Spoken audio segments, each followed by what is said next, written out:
Vamos a iniciar con la palabra. Abra por favor su Biblia, busque el Evangelio de Lucas, por favor. Entonces, esta serie se llama En Palabras de Jesús. Y este es el estudio número 6. Así que si es tan amable, cierre sus ojos y acompáñeme a orar.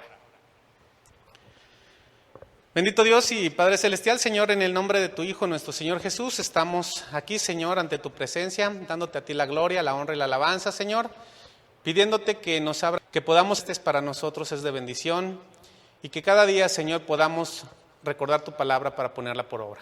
Nos dejamos en tus manos, Señor, agradeciéndote estos momentos y esta libertad que nos das, en el nombre de tu Hijo, nuestro Señor Jesús. Amén.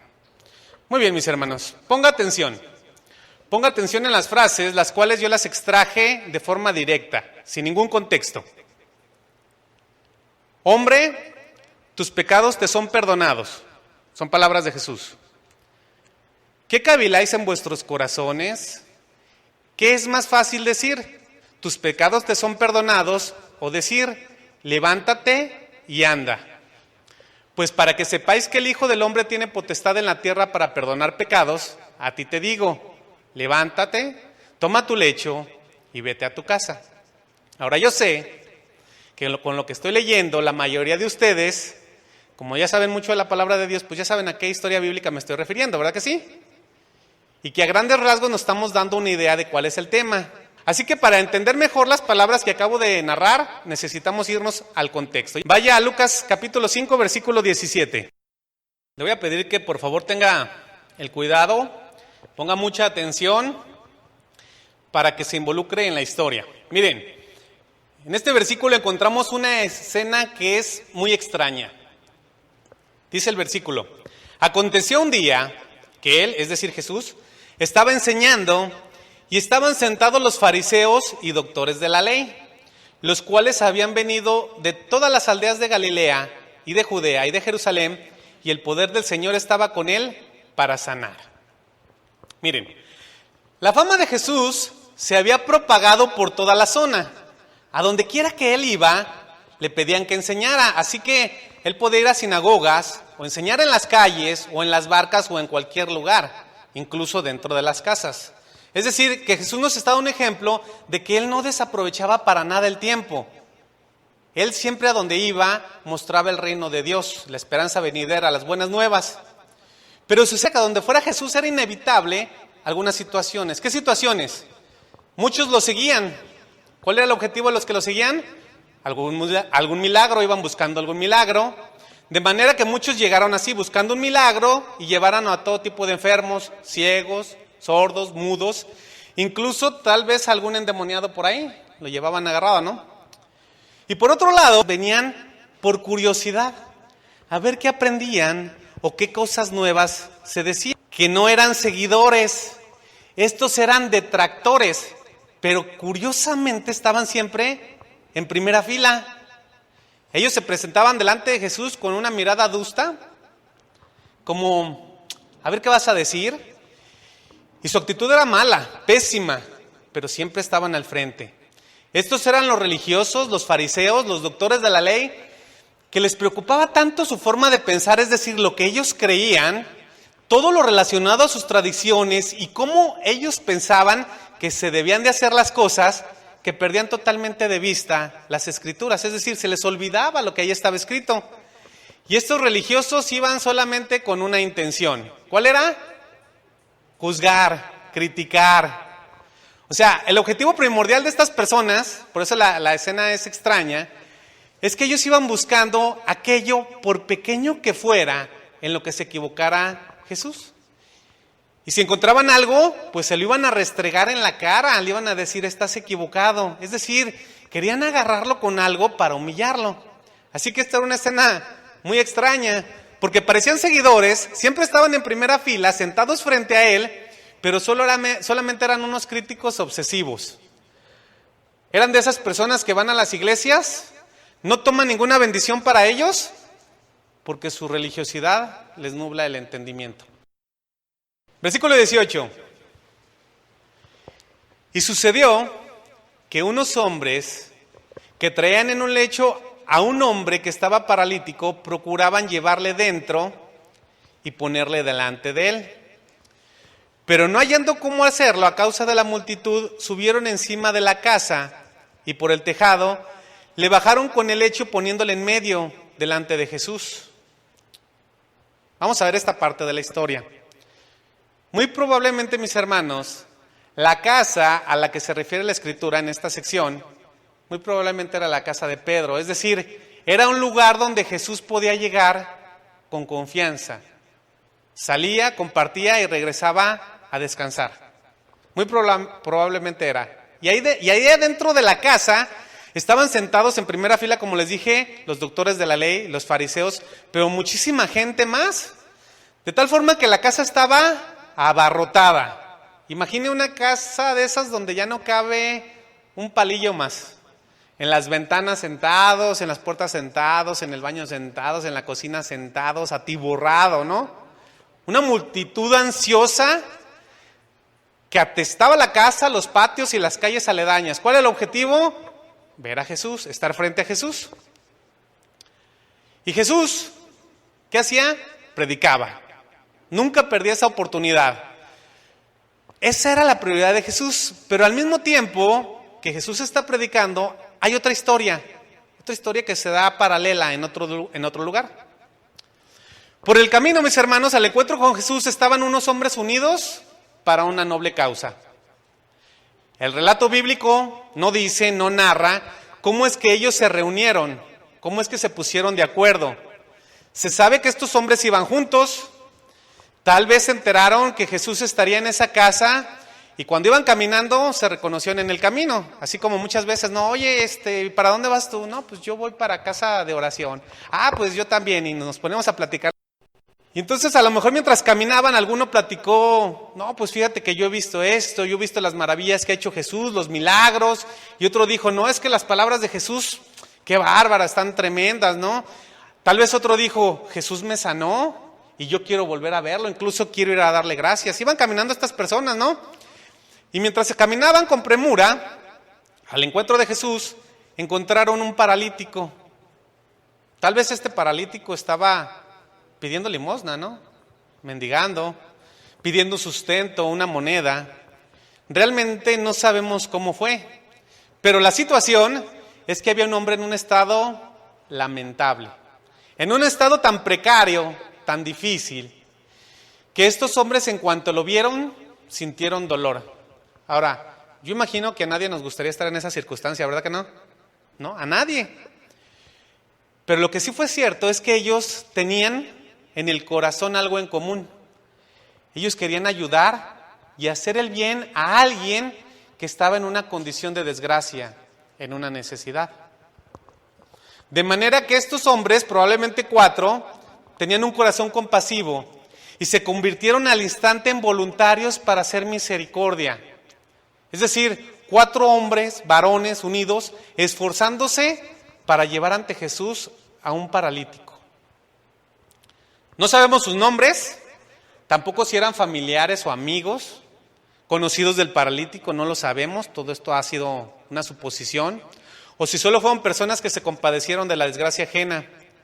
Pero lo que sí sabemos, mis hermanos, es que estos hombres coincidieron en no dejar a este pobre hombre en esa terrible situación. No querían verlo un día más postrado, ahí pidiendo en la calle, en un camastro, sobre todo cuando sabían que quien podía ayudarlos estaba tan cerca. De esta forma, mis hermanos, unieron su voluntad, unieron sus fuerzas para llevarlo ante Jesús. Y de aquí debemos de aprender algo. Estos hombres mostraron amor, pero el verdadero amor, no es el romántico de ay, te quiero mucho, y no es cierto, no es ese tipo de amor, sino el amor como una virtud, aquel que actúa ante la necesidad. Y este tipo de amor, mis hermanos, es una característica extraña, casi olvidada en estos últimos tiempos. En un mundo que cada vez es más insensible al dolor y a la desgracia ajena. Pero eso no sucedió en estos hombres que tenían un corazón ardiente, ferviente. Ellos estaban dispuestos a hacer el bien a pesar de las circunstancias. Y nosotros debemos de estar como ellos, dispuestos a hacer el bien a pesar de las circunstancias, porque ¿cuántas veces ante la necesidad nos pasamos de largo y hacemos como que no vemos? No levante la mano porque todos la tenemos que levantar. Tenemos la posibilidad de ayudar y caminamos hasta más rápido, parecemos maratonistas. Pero el Señor dice que no debemos de hacer eso, sino que debemos de ayudar. Acompáñenme a Gálatas 6:9. ¿Cómo lo dice el apóstol Pablo? No nos cansemos, pues, de hacer bien, porque a su tiempo segaremos si no desmayamos. Así que, según tengamos oportunidad, hagamos bien a todos y mayormente a los de la familia de la fe. Hagamos bien a todos. Miren, mis hermanos, hacer el bien es una actitud que muestra amor. Cuando nosotros mostramos el amor, hacemos el bien, estamos haciendo del lado del egoísmo, es decir, estamos dispuestos a trabajar con otros a pesar de nuestra propia necesidad. Estamos dispuestos a dar de nuestro tiempo, de nuestros recursos, de nuestras capacidades, es decir, despojarnos de nosotros mismos, es ponernos en segundo lugar, es tomar el lugar del otro, es ponernos en sus zapatos. Mire, cuando usted ve a alguien que tiene una necesidad, no lo vea como que, pobrecito, le está yendo como en feria, no. Piense como si usted estuviera en su lugar. ¿Qué puede pensar? ¿Cómo se siente? ¿Qué necesidades puede tener? Es decir, que nosotros estemos dispuestos en nuestro tiempo, con nuestros recursos y con esfuerzo para bendecirlo. Así que estos 4 hombres tenían de manera inicial el deseo de ir a ver a Jesús. Ellos de forma particular querían presentarse ante Él y mostrarle sus peticiones. Su agradecimiento es algo natural, pero siempre tiene algo de egoísmo. Y yo se lo puedo decir sin temor a equivocarme. Cuando oramos, normalmente oramos por nosotros, ¿sí o no? ¿Verdad que sí? O sea, es difícil que nos despojemos de nosotros mismos y pensemos en los demás. Normalmente pensamos en nosotros primero. Es algo natural, casi siempre lo hacemos, pensar en nosotros. Pero estos hombres, ante la necesidad, al ver el estado de este hombre desvalido, la prioridad les cambió. Estaban frente a un paralítico. ¿Cómo podían ayudarlo ante su tragedia? Naturalmente ellos no podían hacer nada, pero para llevarlo ante Jesús, quien sí lo podía hacer, necesitaban hacer un trabajo en equipo. Así que de un momento a otro, la aflicción del paralítico se convirtió en su propia aflicción. El problema de ese hombre se convirtió en su propio problema. Estos hombres no pasaron de largo.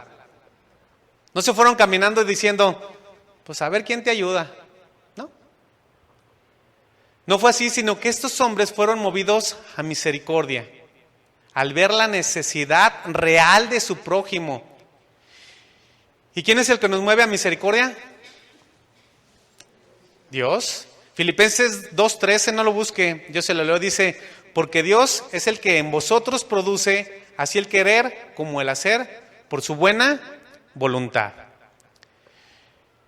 Y hablo de que estos hombres, mis hermanos, fueron movidos a apoyar una necesidad real.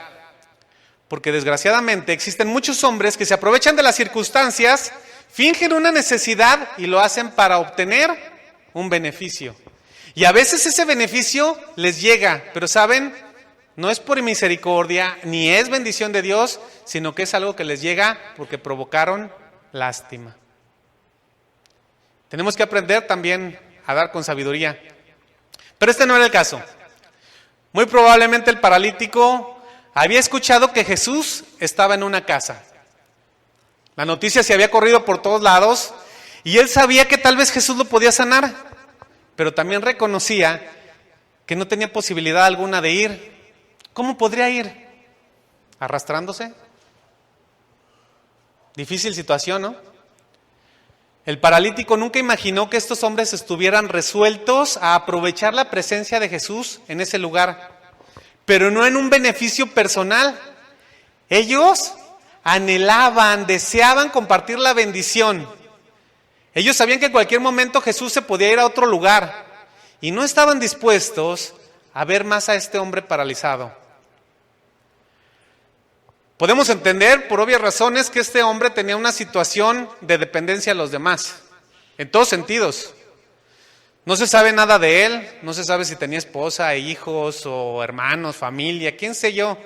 Si nació así o si se enfermó en el lapso de su vida, si sufrió algún accidente. Lo único que sabemos es su condición. Y lo interesante es que en ningún momento podemos ver que estos hombres lo empiecen a juzgar. En ningún momento dicen, seguro está así, lisiado por su pecado. ¿Verdad que no vemos eso? Merecido se lo tiene por pecadorzote. No, ellos solamente estaban viendo un hombre frágil. Un hombre que necesitaba un milagro. Fue esto, mis hermanos, su necesidad, lo que determinó brindarle su ayuda y trabajar juntos para llevarlo ante Jesús. Y aquí encontramos una analogía y una aplicación muy práctica para la vida de cada uno de nosotros. Pregunto, mis hermanos, ¿el mundo está necesitado de Jesús? ¿Sí o no? ¿Está de acuerdo que el mundo está igual que el paralítico, verdad? ¿Tiene necesidad de Jesús? Yo le pregunto, ¿ha intentado llevar a alguien ante Jesús, ponerlo ante su presencia? Es decir, compartirle el evangelio. ¿Pero verdad que no es tan fácil? No es fácil porque de entrada están nuestras dudas, nuestros temores, no nos atrevemos a compartirles. Y una vez que hemos logrado vencernos a nosotros mismos, vienen otras situaciones, vienen problemas. Al intentar llevar a las personas delante de Jesús, hay problemas de todo tipo. Siempre surgen obstáculos que dificultan compartirles. Eso mismo le pasó a estos hombres. Ellos lograron decidirse, se pusieron de acuerdo y dijeron, bien, vamos a llevarlo. Ahora imagínenlos por las calles cargando al paralítico. ¿Alguien ha intentado cargar a una persona que no tiene control de su cuerpo? Ahora imagínense al paralítico. Ahora imagínenselo entre las calles, el camastro, el lecho a punto de desmoronarse y las calles llenas de personas, la casa totalmente llena. Ellos se dieron cuenta que no sería nada, pero nada fácil llegar ante Jesús. Es decir, que su misión, si decidían aceptarla, era casi imposible. ¿Y sabe? Eso siempre sucede cuando deseamos hacer algún bien. Casi siempre sucede cuando deseamos llevar a alguien que amamos a los pies de Cristo, a algún familiar. Siempre hay obstáculos. Y muchas veces las cosas no se dan a la primera, ni a la segunda, ni a la tercera. Es más, a veces pasamos tiempo. Pero otras veces de forma derrotista, perdónenme la expresión, de forma mediocre, a veces decimos, ni modo, no se dieron las cosas, seguramente no era de Dios. ¿Saben? Qué forma tan triste de hacernos de lado. Qué forma tan fácil de dejar de lado la gran encomienda. Miren, estos hombres podrían haber dicho lo mismo al paralítico. Bueno, pues hicimos lo que pudimos, te llevamos entre las personas y pues te vamos a dejar aquí cerquitas de la casa. Y cuando se vaya la multitud, pues seguramente Jesús tiene que salir y pues ahí te va a ver y pues bueno, pues a ver qué hace contigo. Ellos no hicieron eso.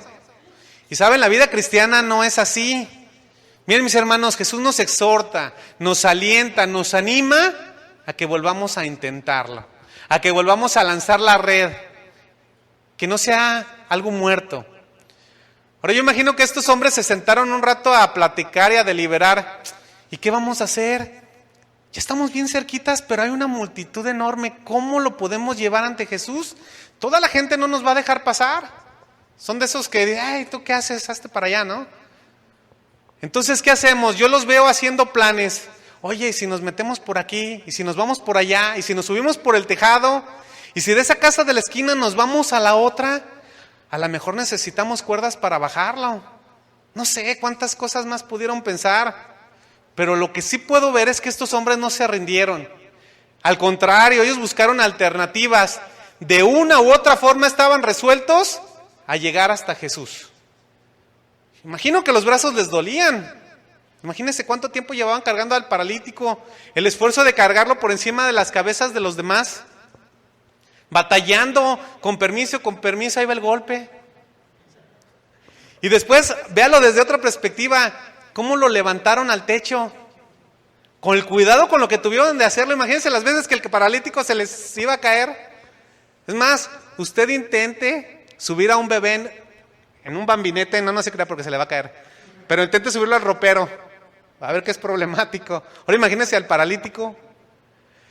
Y una vez arriba, mis hermanos, que lo pudieron subir, el cuidado que tuvieron que haber tenido para que no se les fuera de frente, ubicar el lugar donde más o menos estaba Jesús. Y ya que ubicaron, dijeron, aquí mero es. Empezaron de forma frenética a destruir el techo. Empezaron a abrir un boquete. Estos hombres, en su anhelo, en el deseo de poner al paralítico frente a Jesús, estaban corriendo un gran riesgo. De entrada, no solo se estaban exponiendo físicamente a caer, ¿sí? Pues de entrada, número uno, sino que también estaban dañando propiedad privada.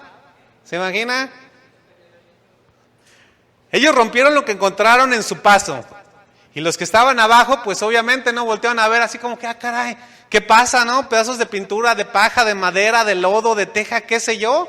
Les empezaron a caer sobre sus cabezas. Y entre las vigas, mis hermanos, para su asombro, vieron cómo con cuidado unos hombres empezaron a bajar a un enfermo. ¡Qué increíble! ¿Cuántas medidas extremas tomaron ellos para llevar ante Jesús a este hombre? Y una vez que lo bajaron, que lo pusieron delante de Jesús, encontramos lo que estamos buscando, las palabras de Jesús. Todo esto que les platiqué es para estas palabras. Lucas 5:20. Al ver él, la fe de ellos le dijo, fíjense, hay que separar las palabras porque son importantes. Hombre, tus pecados te son perdonados. Es decir, no era lo que ellos esperaban.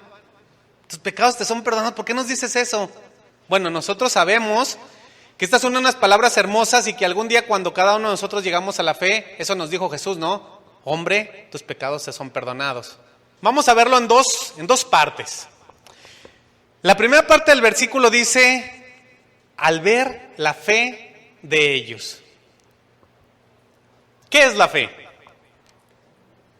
A ver, ¿qué es la fe? Es pues la fe, la certeza de lo que se espera, la convicción de lo que no se ve. Hebreos 11:1, ¿verdad? Ok. Esa es la definición bíblica. Es decir, que este versículo habla de fe, certeza, de esperanza y de convicción. Ok. Pero sucede que muchos confunden o confundimos fe con esperanza. Y aunque están íntimamente conectadas y parecen iguales, no son lo mismo. Y yo lo animo a que lo analice. Muchos cristianos dicen tener fe, pero en realidad solo tienen esperanza. A ver, espero darme a entender. Cuando utilizamos la palabra esperanza, nos estamos refiriendo a un estado emocional de nuestro corazón. Es un deseo que nosotros tenemos de forma particular respecto a lo que nos gustaría que ocurriera en el futuro. Es decir, tenemos el anhelo de algo, lo deseamos, pero lo más seguro es que no suceda. Es como, por ejemplo, usted compra un billete de lotería y teníamos la esperanza, el anhelo, el deseo de ganarnos la lotería. Pero teníamos el 99.99% de posibilidades o más que no nos la ganáramos. ¿Están de acuerdo? Entonces esa es una esperanza vana y fútil, porque las posibilidades son mínimas. Lo más seguro es que no nos lo vayamos a ganar. Por el contrario, la fe no es algo incierto, mis hermanos. La fe es la convicción. La fe es la confianza basada en experiencias pasadas. Es que eso que esperamos se cumplirá y se cumplirá con toda seguridad. Espero la siguiente historia de fe nos ayude a entenderlo mejor. Miren, ahí les va la historia. Cierta noche se prendió fuego en una casa donde estaba solo el hijo más joven de la familia. Por la intensidad del fuego, el joven fue forzado a subir al techo.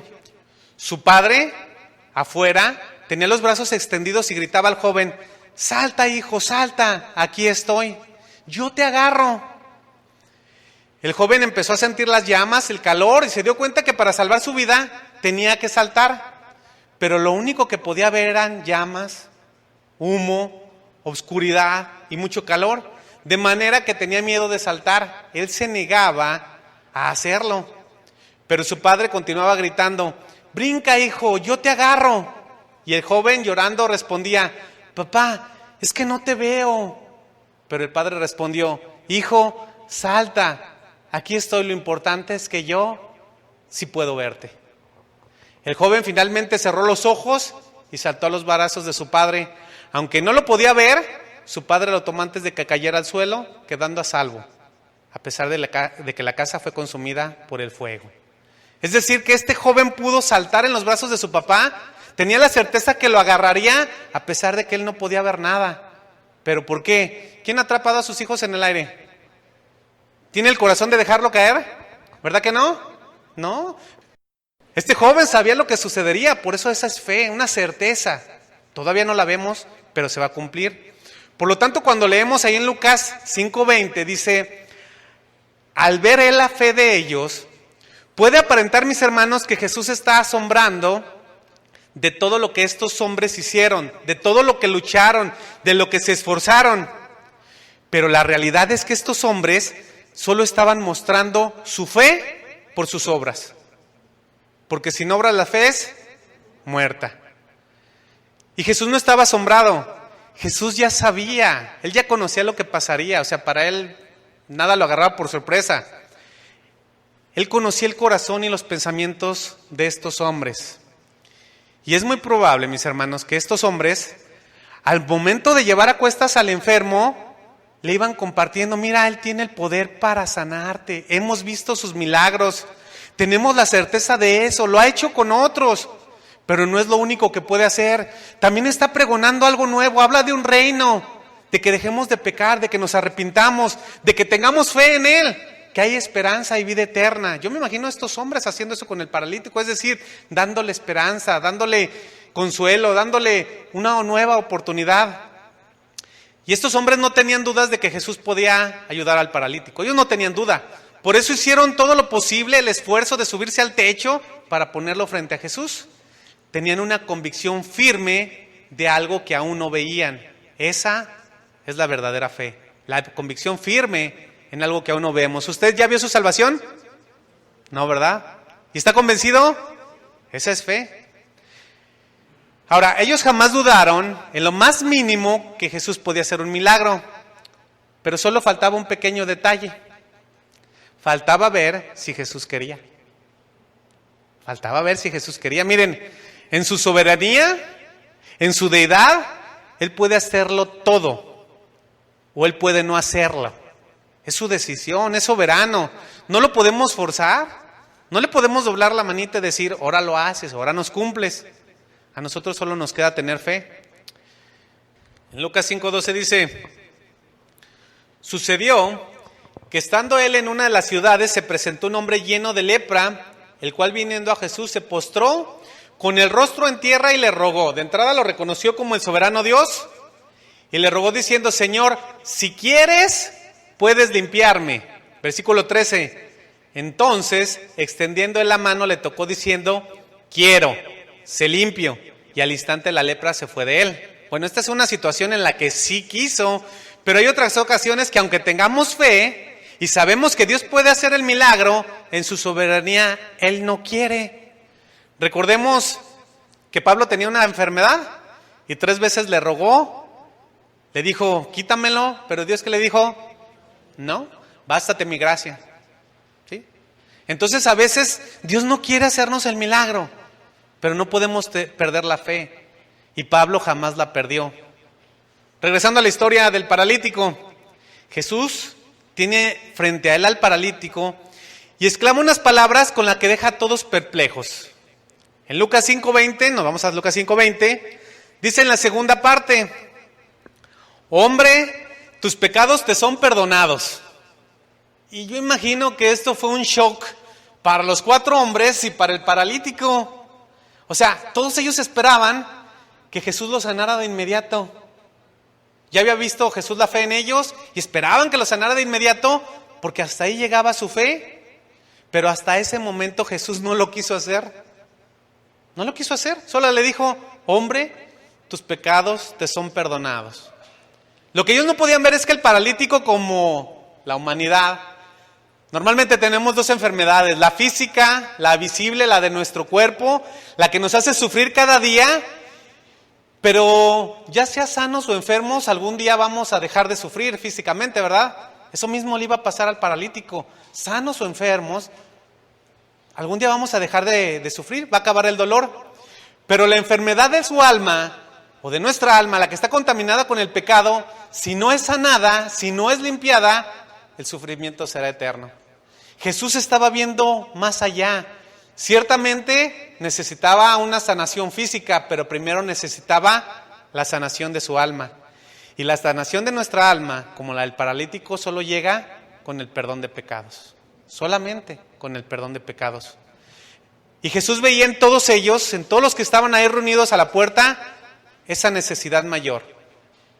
Esa necesidad más allá de la física, la necesidad de la salvación eterna. Si usted ya es salvo, mi hermano, dele gracias a Dios. Porque desgraciadamente, nosotros los humanos solamente podemos, más bien solamente sabemos pedir lo material, lo momentáneo, lo que nos saca del apuro, pero en su misericordia Dios ve mucho más allá de lo que esperamos y nos da más de lo que necesitamos. Es decir, Él siempre va por encima de nuestros anhelos y nuestras expectativas. Así que Jesús decidió darle una lección a todos los presentes. Lucas capítulo 5, versículo 21. Entonces los escribas y los fariseos comenzaron a cavilar diciendo: ¿quién es este que habla blasfemias? ¿Quién puede perdonar pecados sino solo Dios? Estas palabras dichas por Jesús: hombre, tus pecados te son perdonados. Estas fueron la excusa perfecta que estaban buscando los fariseos y los religiosos. Ellos solo estaban esperando la menor equivocación de Jesús. Ellos estaban viendo cualquier error para confrontarlo, para agredir a Jesús, porque ellos no buscaban la verdad, ellos solo querían dañar, ellos solamente querían destruir. Y muchas veces como cristianos, al igual que los fariseos, tenemos esa actitud. Y no me responda, pero reflexione, ¿cuántas veces hemos tenido esa actitud incluso hacia nuestros hermanos? Muchas veces, ¿verdad? Miren, la acusación de blasfemia sería correcta si Jesús no fuera el Hijo de Dios. Si hubiera sido una blasfemia. Y blasfemar significa afrentar verbalmente la majestad de Dios. ¿Y saben cuál era la pena? La muerte. Muerte por apedreamiento, muerte por lapidación. Y en otra ocasión ya habían intentado matar a Jesús, ¿verdad? Ya habían intentado lanzarlo por un barranco. Pero ahora estaban justificando cómo matarlo con esta aparente blasfemia. Ellos estaban justificando. No lo busque, yo se lo leo, pero en Levítico 24:16 dice: y el que blasfemare el nombre de Jehová ha de ser muerto. Toda la congregación lo apedreará, así el extranjero como el natural, si blasfemare el nombre, que muera. ¿Duro? Sí. ¿Qué estaban buscando los fariseos? Matar a Jesús. Dijeron: estás blasfemando. Pero esa aplicación no podía ser porque Él sí es el Hijo de Dios. Así que Jesús está decidido, fíjense, a mostrarse nuevamente ante ellos como lo que realmente es, como el Dios encarnado. Lucas 5:22. Jesús entonces, conociendo los pensamientos de ellos, respondiéndoles les dijo: ¿qué caviláis en vuestros corazones? ¿Qué es más fácil decir, tus pecados te son perdonados? O decir, levántate y anda. Pues para que sepáis que el Hijo del Hombre tiene potestad en la tierra para perdonar pecados, a ti te digo, levántate, toma tu lecho y vete a tu casa. Con estas breves palabras, mis hermanos, nuevamente Jesús se está mostrando ante las personas como quien es. Y le pido por favor en su Biblia que subraye Hijo del Hombre. Yo sé que muchas veces ha visto en la Biblia esa expresión Hijo del Hombre. ¿Sí la ha visto? Miren, esta expresión es muy utilizada por Jesús. De hecho, esta expresión Hijo del Hombre es una de sus favoritas. Y mediante esta frase, Hijo del Hombre, se refiere a Él mismo como en tercera persona, pero se está refiriendo al mismo como el Mesías prometido, como el ungido por Dios. Cuando él dice hijo del hombre, está diciendo soy el ungido de Dios. Miren, ¿de dónde sale? Este título Daniel lo usó para describir a aquel que viene de las nubes del cielo y al cual se le dará el reino eterno. Acompáñeme a Daniel 7:13. Daniel 7:13. Para que vean de dónde viene la expresión hijo del hombre. Dice Daniel, miraba yo en la visión de noche y he aquí con las nubes del cielo, en el arrebatamiento, ¿verdad? Venía uno como un hijo de hombre, que vino hasta el anciano de días, es decir, Dios el Padre, y le hicieron acercarse delante de él, y le fue dado dominio, gloria y reino, para que todos los pueblos y naciones y lenguas le sirvieran. Su dominio es dominio eterno, que nunca pasará, y su reino uno, que no será destruido. ¿Ya se dieron cuenta? Uno como hijo de hombre. Entendiendo esta parte, mis hermanos, voy a parafrasear los versículos que acabamos de leer, las palabras de Jesús que están en rojo. Se las voy a decir de una manera más coloquial, como nosotros hablamos en la actualidad. Jesús les está diciendo a los fariseos y a los escribas, ¿por qué piensan mal de mí en sus corazones y en sus mentes? Me he mostrado ante ustedes con poder, con prodigios y milagros, y aún así tienen el deseo de matarme. Son hijos de su padre el diablo. Ustedes no creen que yo soy el Mesías. Ustedes no creen que vengo de parte de Dios y que soy uno con Él. Bien, les voy a hacer nuevamente un milagro frente a ustedes para mostrarles otra vez mi poder. Pues para mí nada es imposible. Para que vean que si puedo sanar al paralítico, es claro que no estoy blasfemando, porque se vería el poder de Dios. Y si puedo sanar al paralítico, también puedo perdonar pecados. Así que a ti te digo, levántate y anda. Versículo 25 de Lucas 5. Y al instante, Lucas 5:25, y al instante, levantándose en presencia de ellos, el paralítico, tomando el lecho en que estaba acostado, se fue a su casa glorificando a Dios. Mis hermanos, la capacidad de Jesús para sanar a cualquiera de forma instantánea constituía una prueba irrefutable de su deidad. Y cómo Dios tenía y tiene la autoridad para perdonar pecados.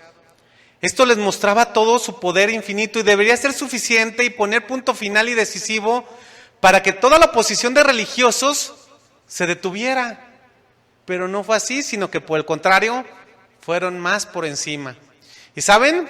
Quiero decirle que a nosotros, normalmente cuando empezamos a testificar, se nos van por encima.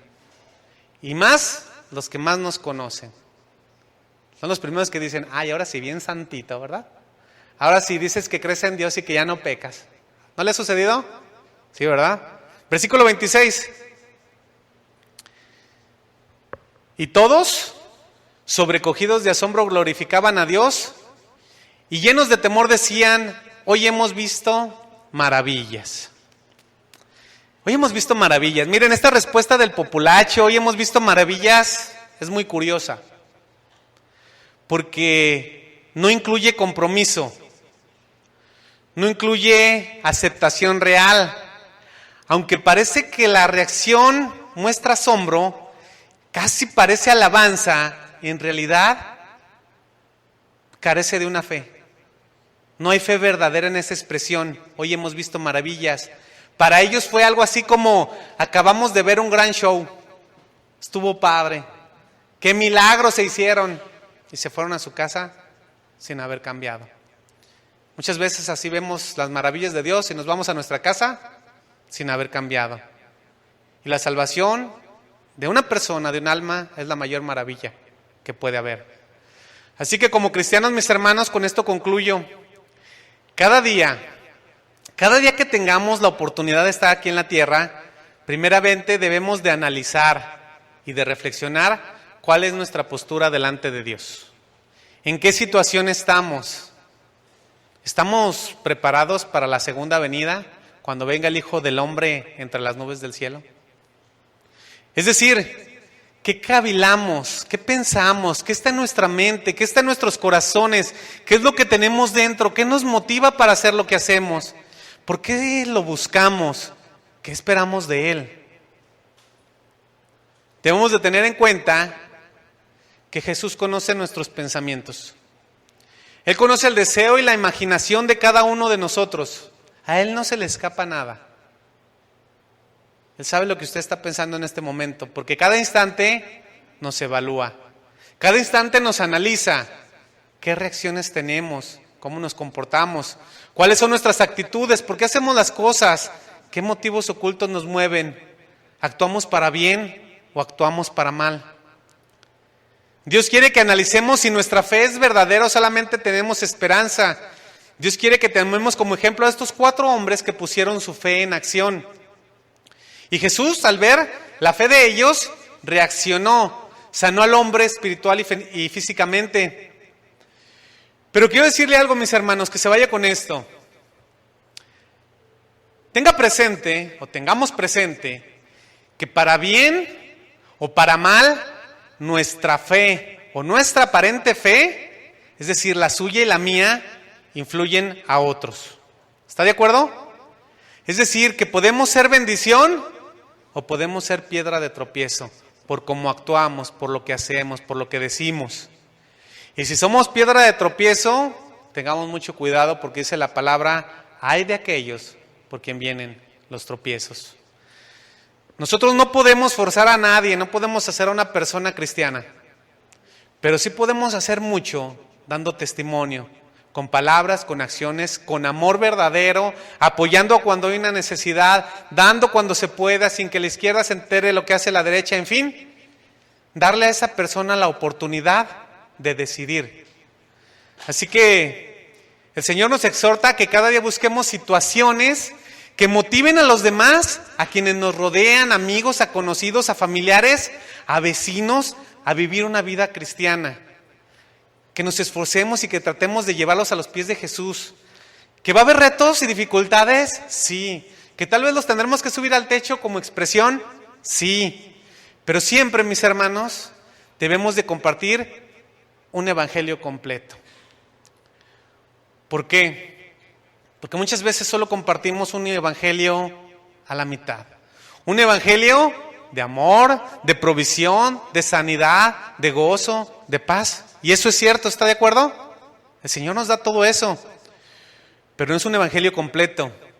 El evangelio completo es aquel que muestra la realidad del hombre, la realidad de aquel que tiene necesidad, de aquel que está perdido delante de Dios. El evangelio completo es aquel que produce arrepentimiento verdadero, que hace reconocer a las personas su pecado y arrepentirse y pedirle perdón a Dios, porque el arrepentimiento verdadero solamente es el que es para salvación del alma. Tal vez usted dice que se ha arrepentido, pero medítelo en su corazón. Así que cada día, mis hermanos, cada día que pasemos en la tierra, a pesar de las dificultades, que andemos testificando al mundo acerca del arrepentimiento para con Dios, de la fe en nuestro Señor Jesucristo, porque Él es el único que tiene el poder para perdonar nuestros pecados y Él es el único que nos dará vida eterna. Así que, mis hermanos, sepamos qué tierra, qué lugar estamos pisando delante de Dios. ¿Está de acuerdo? Amén. Vamos a orar. Bendito Dios y Padre Celestial, Señor, primeramente queremos agradecerte por tu palabra escrita en general, Señor, y por las palabras que tú nos has puesto, Señor, para estudiar, las palabras que dijo nuestro Señor y Salvador Jesucristo, que son siempre palabras muy cortas, pero muy profundas. Gracias, Señor, porque en tu palabra podemos encontrar la esperanza, en tu palabra podemos encontrar el consuelo y esperar la salvación, Señor. Tener esa fe de que recibiremos aquello que aunque no lo hemos visto, tenemos la certeza de que llegará, Señor.